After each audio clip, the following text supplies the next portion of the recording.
আৰু যিহেতু কিছু সময়ৰ পাছতে আমাৰ অসম পুলিচৰ অনলাইন এপ্লাই চলি যাব, প্ৰথমতে কৰিব লাগিব ৰেজিষ্ট্ৰেশ্যন। গতিকে এপ্লাই কৰাৰ আগতে গোটেইখিনি ডিটেইলছ দিব চেষ্টা কৰিছোঁ, ডকুমেণ্টছৰ পৰা আদি কৰি বা ৰেজিষ্ট্ৰেশ্যন পৰ্যন্ত। কিন্তু ইয়াত বিচৰা হৈছে এমপ্লয়মেণ্ট এক্সচেঞ্জ নাম্বাৰ বা নম্বৰটো লাগিব, যিসকলে নতুন বা যিসকলে এতিয়াও এপ্লাই কৰা নাই। এই ৰেজিষ্ট্ৰেশ্যন যিখন কাৰ্ড থাকে এমপ্লয়মেণ্ট এক্সচেঞ্জ, গতিকে তোমালোকে নামটো ভৰ্তি কৰি নম্বৰটো প্ৰয়োজন হ'ব, গতিকে নামটো তোমালোকে ভৰ্তি কৰি ল'বা। এতিয়া প্ৰথমতে কৰিব লাগিব অসম পুলিচত এপ্লাই কৰিবলৈ হ'লে ৰেজিষ্ট্ৰেশ্যন কৰাৰ আগতে কিছুমান কথা মন কৰিবলগীয়া বিষয় ইয়াত লিখা হৈছে ন'টিফিকেশ্যনত, যে তোমালোকে যিটো ফোন নম্বৰ দিবা সেইটো এবাৰ এটা আইডিয়ে হ'ব লাগিব, ডিফাৰেঞ্চ ফোন নম্বৰ হ'ব নালাগিব, বা বেলেগ দুটা তিনিটা আইডিত এপ্লাই কৰিব নোৱাৰিব, এবাৰে এপ্লাই কৰিব পাৰিবা। যদি তেনেকুৱা কৰা তেনেহ'লে খেলি মেলি বা পিছত কেঞ্চেল কৰা হ'ব, সেইখিনি লিখা হৈছে। আৰু লগতে নাম, ডেট অফ বাৰ্থ যি তোমালোকে ভৰ্তি বা ফিল আপ কৰিবা, গোটেইখিনি তোমালোকৰ ডকুমেণ্টছৰ লগত সকলোখিনি মিলি থাকিব লাগিব, সেইটো ইয়াত উল্লেখ কৰা হৈ আছে।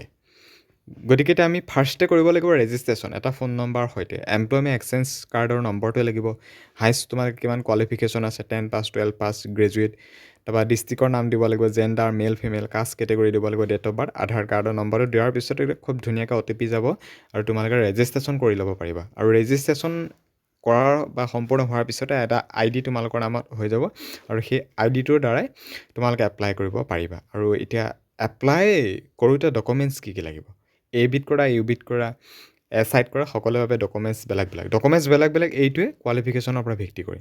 এতিয়া ডকুমেণ্টছ ইয়াত মেনশ্যন কৰা হৈছে, ফটো লাগিব, ডিজিটেল ছিগনেচাৰ বা তোমালোকৰ চাইন লাগিব, তাৰপৰা চাৰ্টিফিকেট লাগিব, এডমিট কাৰ্ড, ইয়াত লিখা হৈছে এডমিট কাৰ্ড, SSLC তোমালোকৰ চাৰ্টিফিকেট লাগিব, পাছ চাৰ্টিফিকেট লাগিব, 10 পাছ, 12 পাছৰ, মাৰ্কশ্বিট লাগিব, এমপ্লয়মেণ্ট এক্সচেঞ্জ ৰেজিষ্ট্ৰেশ্যন কাৰ্ডখন লাগিব, কাষ্ট কেটেগৰী ইয়াত চাৰ্টিফিকেট লাগিব। আৰু তাৰপিছতে তোমালোকে যদি এক্সপিৰিয়েঞ্চ যদি কিবা চাৰ্টিফিকেট আছে, হোমগাৰ্ডৰ হওক 1 year, বা হোমগাৰ্ড আকৌ ইয়াত 3 years বিচৰা হৈছে, গতিকে হোমগাৰ্ডৰ এক্সপিৰিয়েঞ্চ কিবা বা কৰিছিলা তোমালোকে হোমগাৰ্ডৰ হয়, তেনেহ'লে তোমালোকে দিব পাৰিবা। VDP হ'লেও ইয়াত দিব পাৰিবা।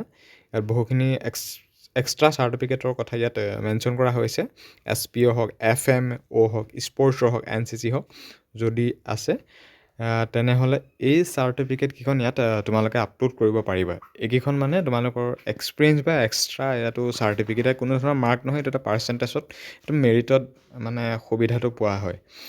বাকী এইখিনি কমপ্লিট হোৱাৰ পিছতে তোমালোকে কমপ্লিট কৰি দিয়াৰ পিছত তোমালোকে প্ৰিফাৰেঞ্চ চিলেক্ট আহিব, A-Bit কৰা, U-Bit কৰা, বা তোমালোকে SIৰ বাবে এপ্লাই কৰা, তেনেকুৱা চিম্পল। খালি এপ্লাই কৰে ডকুমেণ্টছ ইমানখিনিয়ে বিচৰা হ'ব, পাছ চাৰ্টিফিকেটৰ পৰা আদি কৰি মাৰ্কশ্বিট, ফটো, ছিগনেচাৰ, বাকী এমপ্লয়মেণ্ট এক্সচেঞ্জ কাৰ্ড নম্বৰ, ইমানেই আছিল।